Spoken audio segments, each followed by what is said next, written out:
शख्स जिसे बिहार में कोई माननीय कहता तो कोई उसे बाहुबली की नजर से देखता। कईयों की नजर में वो बिहार का रॉबिन हुड है। ये वो शख्स है जिसे बिहार में चाहे सरकार सुशासन बाबू की हो या जंगल राज की, लोग उसे छोटे सरकार बुलाते हैं। ये वो शख्स है जो सुशासन के नाम से पहचान बनाने वाले नीतीश कुमार और जंगल राज के नाम से अपनी इमेज की धज्जियां उड़वाने वाले लालू यादव दोनों के लिए ही जरूरी भी है और कहीं ना कहीं मजबूरी भी। ये वो शख्स है जो कभी गंगा के किनारे अपने भाई के हत्यारे को सजा देकर अपराध की इस माया नगरी में एंटर हुआ और फिर सियासत के शिखर तक का ये सफर तय किया। आंखों पर काला चश्मा, सर पर काउबॉय हैट, लेकिन वही पुरानी ठेठ बिहारी भाषा के साथ बन गया जनता का माननीय नेता।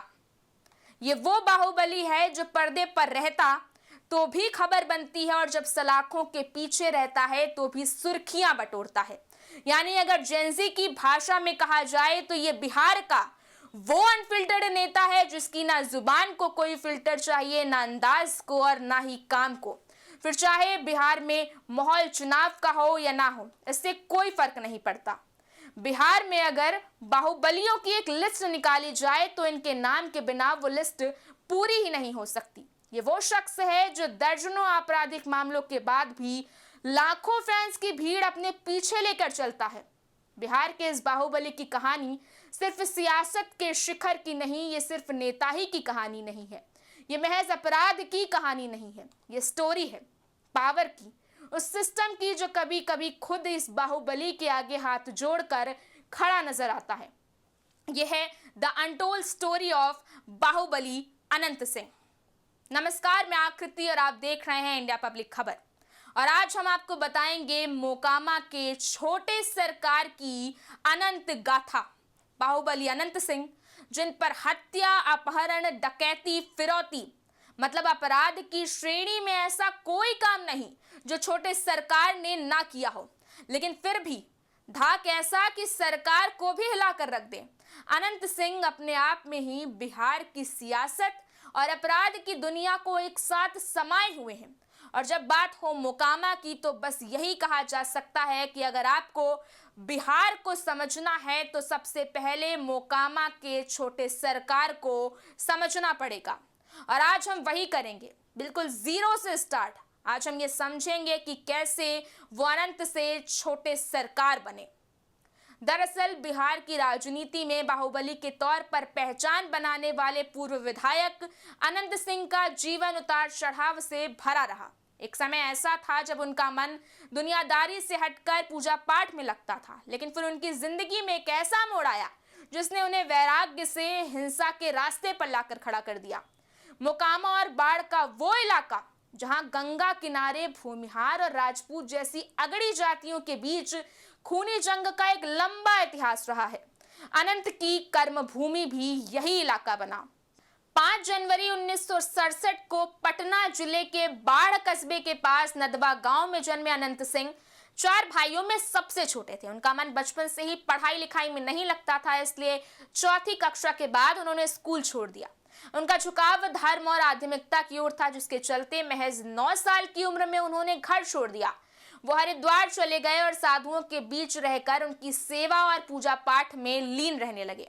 लेकिन वैराग्य का ये मोह जल्द ही भंग भी हो गया। एक दिन साधुओं के बीच हुए हिंसक झगड़े को देखकर अनंत दंग रह गए। उन्हें लगा कि जहां वैराग्य है वहां भी हिंसा और कलह है। इस घटना से निराश होकर उन्होंने सन्यासी जीवन त्याग दिया और वापस अपने गांव लौट आए। और ये मोड़ था जो बन गया छोटे सरकार की लाइफ का टर्निंग पॉइंट। गांव लौटने के कुछ समय बाद ही कुछ ऐसा घटा जिसने अनंत सिंह के जीवन की दिशा पूरी तरह बदल दी। एक दोपहर जब वो खाना खा रहे थे तभी उन्हें पता चला कि उनके बड़े भाई दिलीप सिंह को गांव के चौक पर ही गोली मारकर हत्या कर दी गई है। बता दें कि अनंत सिंह का परिवार उस समय इलाके के बड़े जमींदारों में गिना जाता था। उस दौर में बिहार में माओवादी संगठनों का जमींदारों से संघर्ष चरम पर था। पूछताछ करने पर पता चला कि माओवादी संगठन के सरगना ने ही दिलीप सिंह की हत्या की है। अनंत आग बबूला हो गए और उन्होंने भाई के हत्यारे से बदला लेने की ठान ली। हालांकि परिवार ने अनंत को पुलिस पर भरोसा रखने को कहा, लेकिन महीनों बीत जाने के बाद भी जब पुलिस ने कोई कार्रवाई नहीं की तो अनंत ने खुद इंसाफ करने का फैसला कर लिया। एक मुखबिर से सूचना मिलते ही अनंत सिंह अपने भाई के हत्यारे को ठिकाने लगाने के लिए तुरंत निकल पड़े। उनके साथी ने हथियार न होने और नदी पार करना मुश्किल होने की बात कही, लेकिन बदले के धुन सवार अनंत ने गंगा नदी में छलांग लगा दी। घंटों तैरने के बाद वो नदी पार कर जंगल में पहुंचे, जहां उनके भाई का हत्यारा मौजूद था। उनके पास कोई हथियार नहीं था, इसलिए उन्होंने पत्थर उठाया और फिर पत्थरों से कुचलकर हत्यारे को पहले बेहोश किया, फिर एक बड़े पत्थर से उसका सिर कुचल डाला। खून से सने हाथों के साथ नदी पार कर अनंत सिंह वापस अपने गांव नदवा लौटे। भाई की हत्या का ये रिवेंज बना अपराध की दुनिया में मोकामा के छोटे सरकार का पहला कदम। इसी खौफनाक घटना ने अनंत को अपराध की दुनिया में एक अलग ही पहचान दिलाई, लेकिन सजा फिर भी नहीं मिली, क्योंकि उनके भाई दिलीप उस वक्त कांग्रेस के श्याम सुंदर वर्मा के बेहद करीबी थे। 1990 में खुद दिलीप सिंह ने जेडीयू के टिकट पर मोकामा से विधायक चुने गए थे और लालू यादव के राज में मंत्री भी बने थे। दिलीप को लोग बड़े सरकार कहते थे, इसलिए अनंत हो गए छोटे सरकार। मोकामा के वो छोटे सरकार जो बिहार में चाहे जंगल राज हो या सुशासन, मोकामा में अपनी अलग ही सरकार चलाते रहे। बड़े भाई दिलीप ने अनंत को वो सेफ्टी शील्ड दी जिसकी बदौलत वो अपराध की दुनिया में बेखौफ बढ़ते गए। मोकामा में अनंत सिंह अब दहशत का दूसरा नाम बन गए थे। आलम यह कि आज तक लोग ये बातें करते हैं कि बगैर छोटे सरकार की मर्जी के मोकामा में एक पत्ता तक नहीं हिलता। बहरहाल अनंत की ताकत सिर्फ उनकी अपराध की लिस्ट या गुंडागर्दी में नहीं थी, बल्कि जनता से जुड़ने की उनकी आर्ट में भी रही। वो गरीबों के मसीहा थे। बाकी बाहुबलियों की तरह वो भी स्कूल और अस्पताल बनवाते थे, और यही वजह रही कि वो मोकामा के रॉबिन हुड थे। इसलिए इतने केस होने के बावजूद जनता उन्हें बार बार चुनती रही। लोगों का तो ये तक कहना है कि सरकार भले ही एक बार फेल हो जाए, अनंत सिंह कभी नहीं हो सकते। मोकामा से छोटे सरकार एक अलग ही पैरेलल सरकार चलाते हैं, या यूं कहें कि अनंत सिंह को सरकार की जरूरत नहीं, बल्कि सरकार को अनंत सिंह की जरूरत है।